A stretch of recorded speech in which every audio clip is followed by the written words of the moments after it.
Hello दोस्तों, कैसे हो आप लोग। होप करता हूँ सब बढ़िया होगा। हम लोगों ने लास्ट क्लास में देखा था ज्योमेट्रिक प्रोग्रेशन। ठीक है, हम लोगों ने लास्ट क्लास में ज्योमेट्रिक प्रोग्रेशन देखा था। आज हम लोग ज्योमेट्रिक मीन की बात करेंगे। ठीक है, geometric mean, geometric mean. Okay, अब ये ज्योमेट्रिक मीन क्या है। जैसे हम लोगों ने अरिथमेटिक मीन पढ़ा था, उसी तरह ये ज्योमेट्रिक मीन है। ज्योमेट्रिक मीन क्या है सर। देखो, अगर मैं ज्योमेट्रिक मीन की बात करता हूँ, अगर मान के चलो कि अगर मुझे बोल दिया गया कि ज्योमेट्रिक मीन ऑफ ए भी मुझे बताओ, तो आपको सीधा सीधा रूट अंडर ए भी बोल देना है। सिर्फ दो नंबर के बीच की बात करी जाए तो इसको हम लोग क्या लिख सकते हैं, A B whole to the power 1/2, है ना। अगर अच्छा, इसमें एक कंडीशन ये भी है, ये याद रखना कि आपका ए जो है वो ज़ीरो से बड़ा होना चाहिए, बी भी ज़ीरो से बड़ा होना चाहिए, एंड अगर ए नेगेटिव है तो बी भी नेगेटिव ही होना चाहिए। क्यों? क्योंकि अगर अल्टरनेट हुआ, अगर ए पॉजिटिव हुआ बी नेगेटिव हुआ, तो फिर अगर रूट में फिर क्या होने लगेगा, कॉम्प्लेक्स नंबर आना शुरू हो जाएगा, आयोटा आना शुरू हो जाएगा।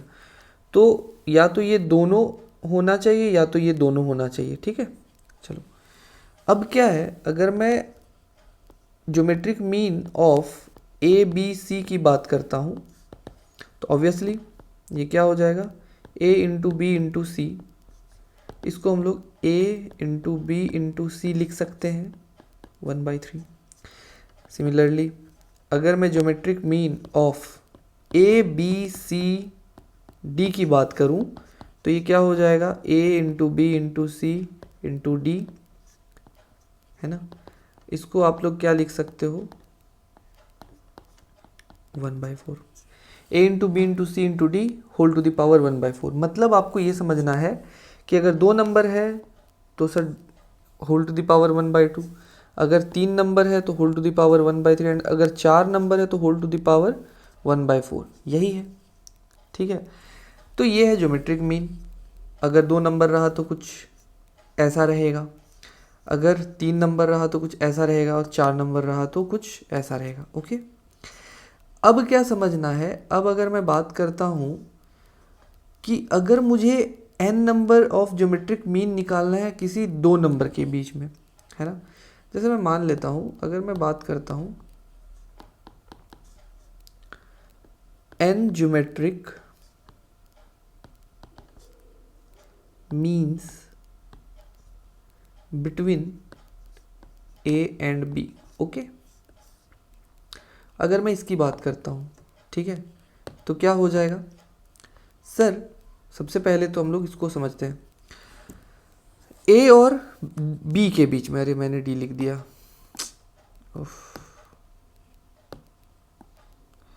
ए और बी के बीच में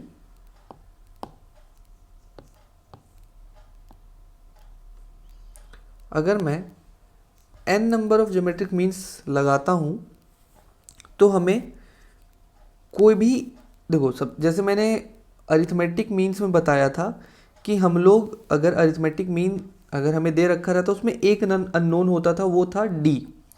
ठीक है, तो उसी तरह अगर ज्योमेट्रिक मीन्स की बात करेंगे तो ज़रा इसको समझो। देखो क्या है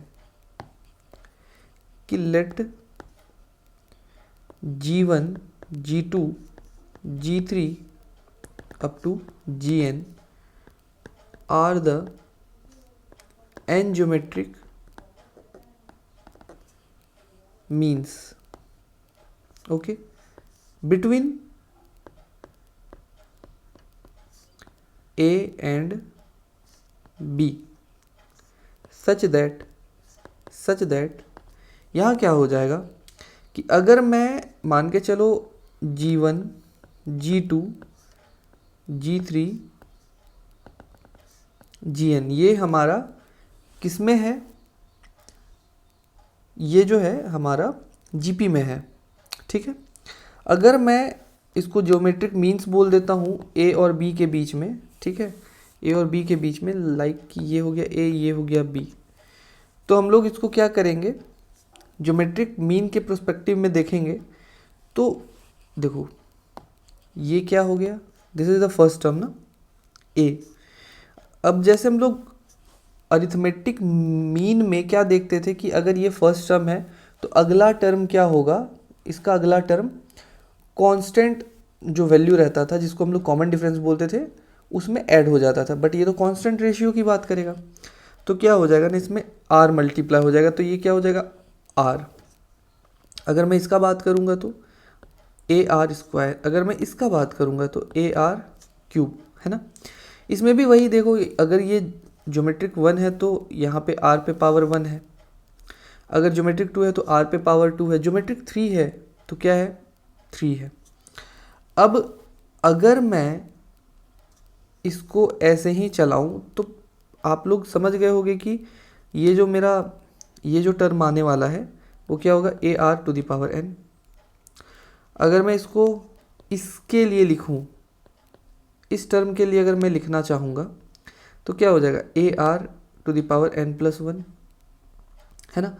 मैंने आपको अरिथमेटिक मीन में भी बोला था, यहाँ भी बोलता हूँ कि इस जगह पे जो मेरा अननोन रहेगा, इस जगह पे जो मेरा अननोन रहेगा वो क्या रहेगा आर रहेगा।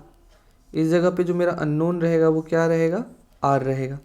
यहाँ से हमें क्या समझ में आ रहा है, यहाँ से हमें ये समझ में आया सर कि b जो है ना सर वो ए आर एन प्लस 1 हो जाएगा, जिसमें कि a की वैल्यू हमें दे रखा रहेगा, r भी अपने को पता चला रहेगा और n वो भी दिया रहेगा। तो हम लोग आराम से सॉरी अगर मान के चलो सॉरी यहाँ तो r अननोन है ना, तो हम लोग क्या करेंगे यहाँ से r की वैल्यू ही निकाल लेते हैं।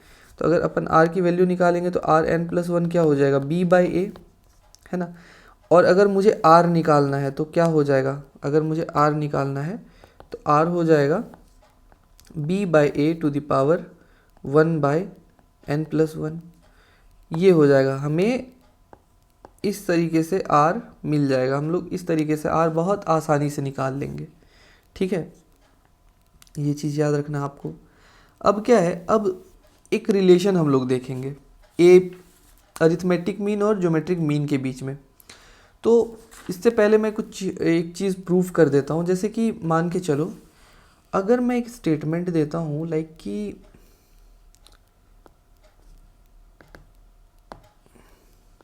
Square of any real number क्या होता है, वो ऑलवेज ग्रेटर इक्वल टू 0 होता है, ये आपको पता है। अगर मैं रूट अंडर ए माइनस रूट अंडर बी का होल स्क्वायर करता हूँ तो पक्का है कि सर ये ग्रेटर इक्वल टू 0 रहेगा, डैम श्योर। अब इसको क्या करो ना, ब्रेक करो इसको, ये क्या हो जाएगा रूट अंडर ए का square plus root under B का square minus 2 root A into root B greater equal to 0।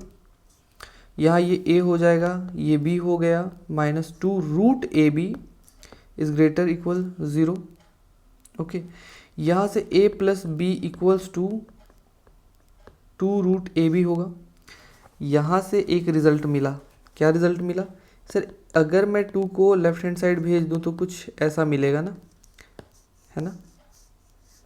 अब ज़रा याद करो तो a प्लस बी बाई 2, क्या ये arithmetic mean between a and b है क्या, arithmetic mean of a and b, है ना। ये क्या है arithmetic mean of a and b, a and b। और ये क्या होगा सर, ये gm of a and b, है ना। तो आपको एक चीज़ क्या समझ में आ गया, देखो देखो देखो मैंने साइन गड़बड़ कर दिया, है ना। ये क्या होगा, यहाँ पे ग्रेटर इक्वल और यहाँ पे ग्रेटर इक्वल। तो इससे एक चीज़, इससे आपको एक रिलेशन मिल गया। क्या रिलेशन मिल गया कि आपका जो arithmetic mean of A and B होगा ना सर, वो always greater equal G M of A and B होगा ऑलवेज। ये चीज़ आपको याद रखना है, ठीक है, ये चीज़ आपको याद रखना है। तो भाई हमारा जीपी का एनसीईआरटी का जो भी कॉन्सेप्ट था वो इतना ही तक था। हम लोग अगले वीडियो में एनसीईआरटी के क्वेश्चंस लगाएंगे, मतलब एक्सरसाइज 9.3, ठीक है। तो all for today, thank you.